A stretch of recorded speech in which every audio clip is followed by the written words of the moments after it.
All right, number 6, we are honoring Lewis, and we do not have anybody here from Lewis, but let's take a look. So this is the Kentucky Bourbon Trail, and I'm going to go to their site here.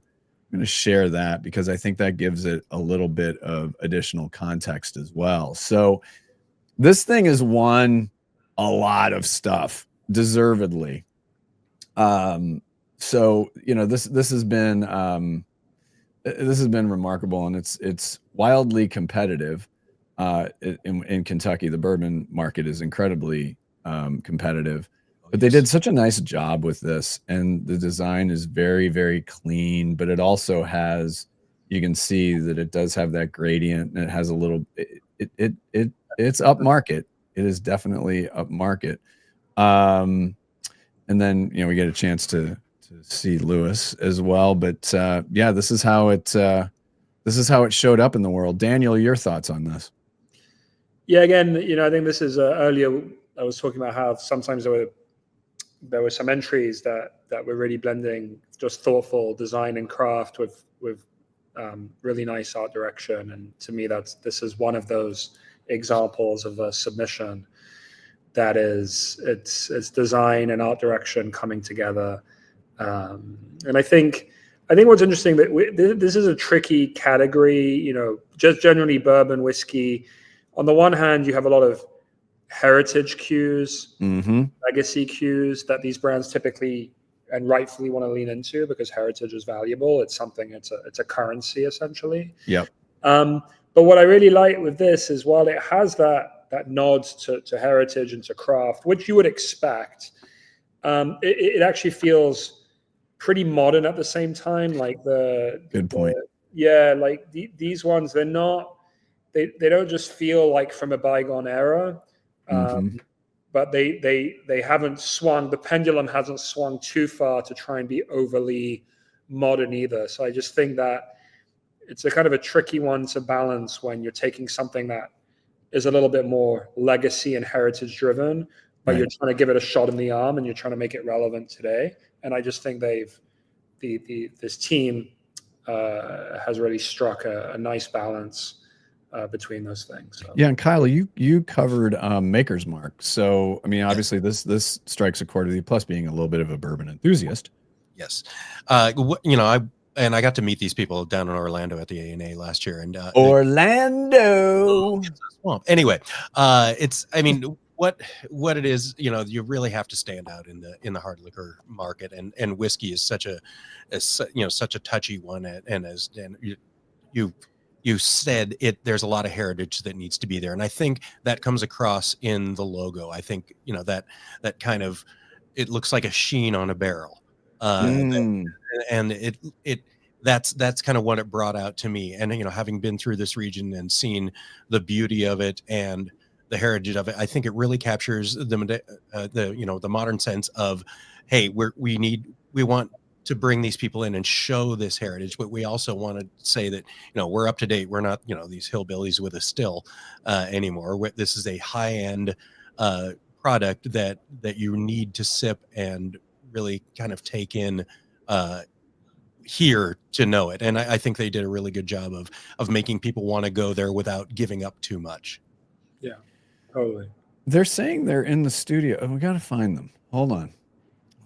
Just Kyle. Yes. Okay. Yeah, stretch it. Let's go to another slide. I mean, just keep going. I know. Bail me out. Well, the OOH again, it's the copper Where's the copper, Abby? which kind of gets to the still. It gets to the color of the whiskey. It's I think the color palette of this is really smart, and so I think it's not hit you over the head, and it's not trying to be too refined. Danny, what do you think? Yeah, I agree. Everything Carl said is so. I thought, that copper palette is really nice.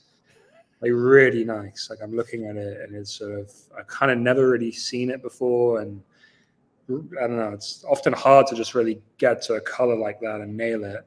So yeah, you saying, Doug, that the guys are in this Zoom or no? No, they're not. All right. Well, they're not. Okay. I just gave them the link again. So, just keep going. Okay. Kyle, let's- Kyle, talk about the run you took earlier today. No, I'm kidding. No, I did not take a run. I have the flu. Right. No, the glass on this is, I love this because at Maker's Mark they have some Chihuly glass installations and they have glass artwork all over the place. And glass is something that's very important to when you're drinking a bourbon. How it swirls in the glass, how the glass kind of interacts with it. It's kind of cool. I know you're laughing at my stretching, but hey, this is what pros do, right? Well, you're calling yourself a pro. That's fine. No, well, I'm a professional something. You are a maybe professional. Maybe not this, but all right. So Roy is going. We want to give them a fair shake to come in here. It's like, it's like you're talking about us, but we'd like to talk about ourselves as well. You should. Yes. As well, you should. Agreed. All right. So let's see here. We'll come back. Let's do this. We can make this work. Well, let's go back to you. Sure. Kentucky Bourbon Trail, Kyle. I've said a lot about this already, but I think it's beautiful work, and I think it really captures what the Bourbon Trail is all about. So let's hear you. Nobody needs to hear more of me. Let's talk about the brief, the strategy, the execution, et cetera, et cetera. You have carte blanche, Roy. Oh, thank you. Well, the brief in a nutshell was basically like this was kind of a pivot point for them. They started the Kentucky Bourbon Trail was started by the Kentucky Distillers Association about 25 years ago. Well, exactly 25 years ago, and they approached us. I think it was about 2 years ago now. To kind of look at their branding, but then also, basically, go into the branding and the messaging, but in a way to sort of reflect how much bourbon has grown, especially even in the last 10 years. The audience is more diverse. Mm-hmm. So addressing that, but then also just like you guys were saying, like challenging some of those preconceptions or misconceptions about what bourbon is, what Kentucky is specifically. Right. Getting people interested in coming to Kentucky, beyond the hardcore bourbon fans. Right. That was kind of who we were trying to appeal to. So, and then also at the same time, part of this like brand revamp, we also looked at the trail experience, and we got to work with this client who is just an absolute gift to help them shape the actual experience. I don't know how familiar you guys are with it, but it was kind of set up in a way to where it encouraged people to just kind of go and go and go and go and just not really take the time to kind of experience and savor each place or each experience. It was kind of designed to kind of check a box, as it were. So we wanted to kind of move them beyond that, but then in the course of doing that, also kind of reposition this as kind of a world-class experience. So that's a little bit of all of the mix and the brief. It's kind of like trying to be I guess what is the phrase, attainable luxury kind of. Oh yeah, accessible luxury. It's like trying to be exclusive, but still being inclusive, still being still welcoming to a broad audience. I mean, look at that. Then you got Louisville. I mean, Jesus, look at this. I forgot how. I mean, look at this thing.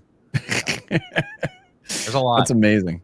There is a lot. Yeah, and I don't have the number with me right now, but new distilleries are just opening opening every day. So That's that also was part of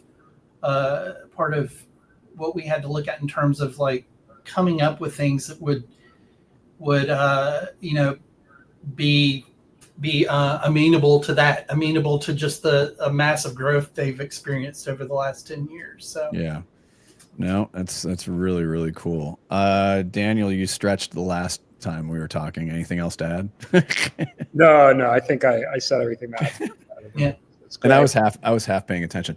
Roy, are you in Birmingham? Where are you? Yes, yeah. So the creative team, like at least the design part of the team is in Birmingham. Got it. The rest of the team is all in Nashville. So, the Nashville office was the initial kind of engagement point with the client. But Right.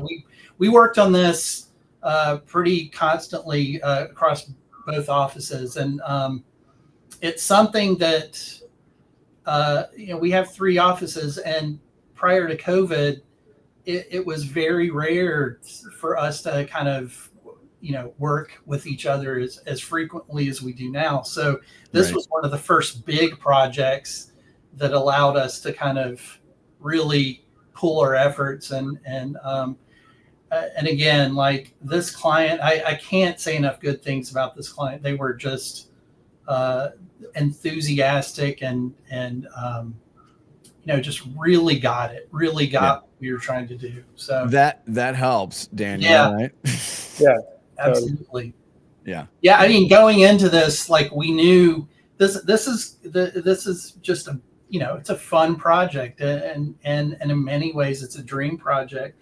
So we had an inkling, we had an understanding of who they were as people, but they just continued to surprise us along the way. I love it. It was just a great experience all around. Pleasant surprises are a good thing. Yeah, Yeah. All right, Roy. Well, thank you so much. Go to Grinder's Bakery Thank you. down in Birmingham. Yeah, definitely. I'm gonna come down and work for him for a few days. I already promised him that. So, Okay. yeah. So I'm stuck with that. But congratulations. Excellent work. Thank you so Excellent work. much.